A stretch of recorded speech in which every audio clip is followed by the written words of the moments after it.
Hello everyone, मैं राज भंडारी आप सबका स्वागत करता हूं अपने चैनल इलेक्ट्रिकल अड्डा में। आज जो मैं आपके सामने लेके आया हूं क्लास 12 की कुछ इंपॉर्टेंट डेफिनेशन लेके आया हूं, ठीक है, जो कि एग्जाम में बहुत ही ज्यादा पूछी जाती है और एग्जाम में क्या बहुत जगह ये डेफिनेशन आपकी यूज होगी, ठीक है। तो इसको हम समझते हैं क्या है। ये मैग्नेटिक फील्ड से आपका ये आपकी डेफिनेशन है। जैसे चुंबकन की तीव्रता किसे बोलते हैं, ठीक है, यानी इंग्लिश में बोलते हैं इंटेंसिटी ऑफ मैग्नेटाइजेशन किसको बोलते हैं। इसको कैपिटल एम, किसी किसी बुक में कैपिटल एम और या कैपिटल आई से डिनोट करते हैं, ठीक है। तो चुंबकन की तीव्रता किसे बोलते हैं। तो आपको पता है हमारे पास ना तीन तरीके के पदार्थ होते हैं। कौन कौन से? एक लोह है ना, एक प्रतिचुंबकीय होते थे, ठीक है, और एक कौन से होते थे? अनुचुंबकीय होते थे, ठीक। ये तीन तरह के पदार्थ, ये वीडियो ना मैंने ये अनुचुंबकीय, लोह चुंबकीय, प्रतिचुंबकीय, ये मैंने इससे पहले वीडियो बना रखी है, ठीक है। तो आप प्ले लिस्ट में जाके देख सकते हो कि कैसे हम इनको मैग्नेट बनाते थे। लोह चुंबकीय पदार्थ, अनुचुंबकीय पदार्थ और प्रतिचुंबकीय पदार्थ कैसे आपके उसके अंदर क्या होता था, वो चुंबक बनते थे, ठीक है। तो इनके अंदर क्या होता है आपका, अब हम जब से इन पदार्थों का क्या करते थे, चुंबकीय क्षेत्र में रखते थे, तो इनके अंदर क्या होता था, चुंबकीय आघूर्ण उत्पन्न हो जाता था, ठीक है। और उस चुंबकीय आघूर्ण के कारण क्या हो जाते थे, वो पदार्थ, उन पदार्थों के अंदर चुंबकीय गुण आ जाता था, ठीक है। जैसे मान लो ये पदार्थ है, ठीक है, इसको हम किसी चुंबकीय क्षेत्र में जब हम रखते थे तो इसके अंदर ना एक चुंबक है। अब ये पदार्थ जो होगा ये परमाणुओं से मिलकर बना होगा, ठीक है, और इन परमाणुओं के अंदर क्या होंगे, इलेक्ट्रॉन होंगे। अब इलेक्ट्रॉन के कारण क्या होता है, इसके अंदर चुंबकीय आघूर्ण उत्पन्न होता है, ठीक है। जैसे चुंबकीय क्षेत्र में रखोगे तो इन इलेक्ट्रॉनों पर क्या होता है, एक गति, मतलब एक मोशन करने लग जाते हैं, ठीक है, जिसके कारण इनके अंदर चुंबकीय आघूर्ण उत्पन्न होता है। तो अगर ये प्रति एकांक आयतन में अगर आपके चुंबकीय आघूर्ण उत्पन्न हो रहे हैं, मान लो ये कोई आपका पदार्थ है और इसके प्रति एकांक, मतलब छोटा सा आपने यूनिट वॉल्यूम लिया, एक प्रति एकांक आयतन लिया, उस पर आपके कितने चुंबकीय आघूर्ण उत्पन्न हो रहे हैं, ठीक है, वही आपका क्या होता है, चुंबकन की तीव्रता होता है, जिसको एम से प्रदर्शित करते हैं, ठीक। तो इसका जो फॉर्मूला हम लेते हैं, capital M equal to small M, यानी ये चुंबकीय आघूर्ण है, अपॉन वॉल्यूम यानी एकांक आयतन, ठीक है।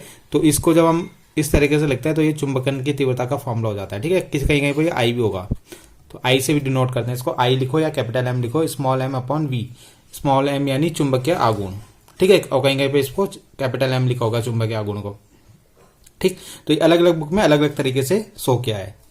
तो ये आपको ये चुंबकन की तीव्रता ये पता होना चाहिए कि किसी पदार्थ के अंदर, किसी भी पदार्थ के अंदर अगर आप यूनिट वॉल्यूम लोगे तो उसके अंदर कितना चुंबकीय आघूर्ण उत्पन्न हो रहा है, ठीक। अब ये चुंबकीय आघूर्ण कैसे उत्पन्न होता है, ये सारी पिछली वीडियो में आपका, तो जहां पे मैंने इन तीनों में बताया कैसे कैसे चुंबकीय आघूर्ण उत्पन्न होता है, तो वहां पे जाके आप इसको देख सकते हो, ठीक है। तो चुंबकीय आघूर्ण उत्पन्न होता है तो उसे चुंबकन की तीव्रता कहते हैं।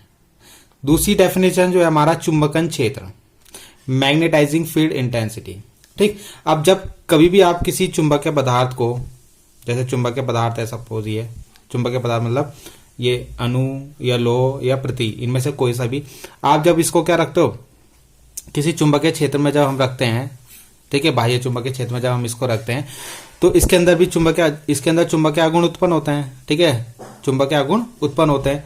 अब चुंबकीय आघूर्ण मतलब वही जो परमाणु होते हैं उनके अंदर जो इलेक्ट्रॉन होते हैं उनके कारण क्या होता है, ये इस तरीके से इनके अंदर चुंबकीय आघूर्ण उत्पन्न हो जाते हैं, ठीक है।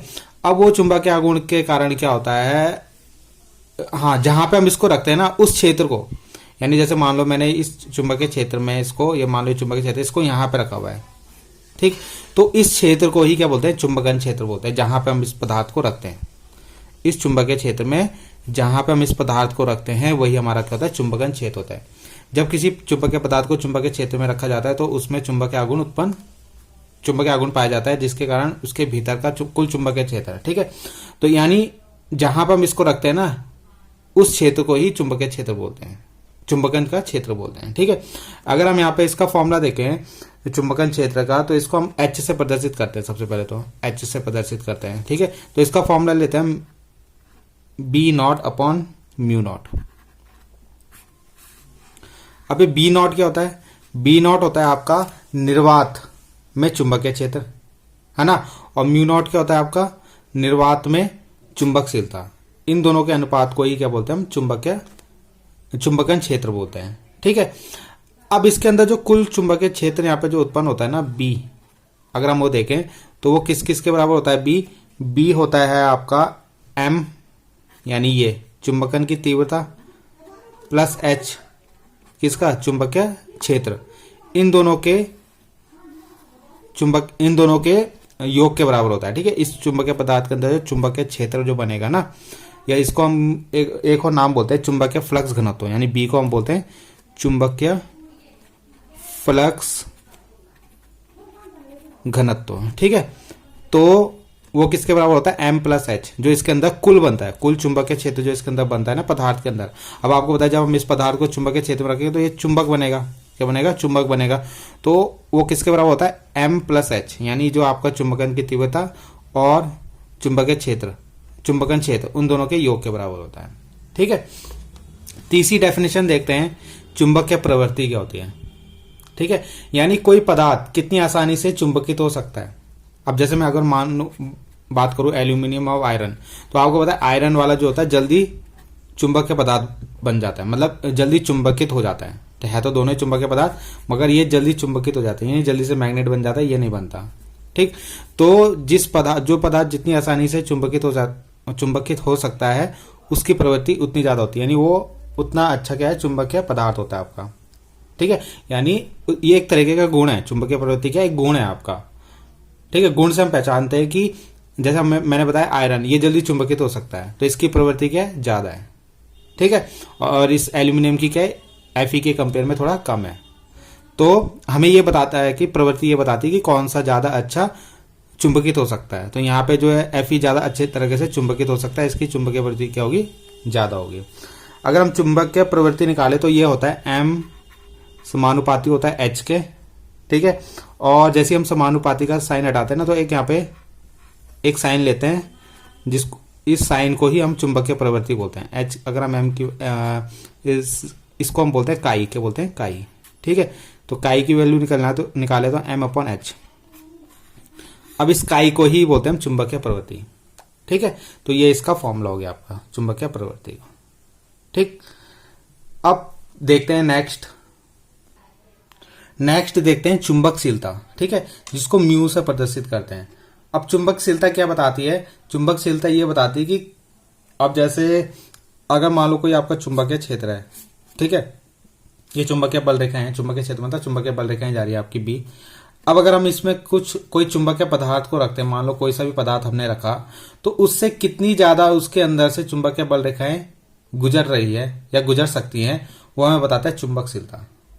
ठीक है, अगर मैं जैसे Fe की बात करूं और एल्यूमिनियम की, जैसे मैंने पहला एग्जांपल दिया, तो Fe में ज्यादा से ज्यादा चुंबकीय बल रेखाएं गुजरती हैं। ठीक है, और एल्यूमिनियम में होते हैं ना, उसमें थोड़ी बहुत चुंबकीय बल रेखाएं निकलती हैं उसके अंदर से, बाकी उसके बाहर से चले जाती हैं। ये सब मैंने आपको ना पिछली वीडियो में एक्सप्लेन किया है ढंग से। ठीक है, तो आप वहां पे जाके देख सकते हो।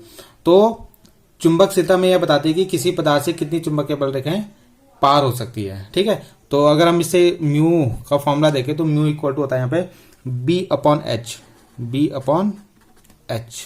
ठीक है, बी मैंने आपको बताया था चुंबकीय फ्लक्स घनत्व, और H मतलब मैंने बताया था आपको चुंबकन क्षेत्र। ठीक है, तो इन दोनों के अनुपात को ही क्या बोलते हैं हम, चुंबकशीलता बोलते हैं।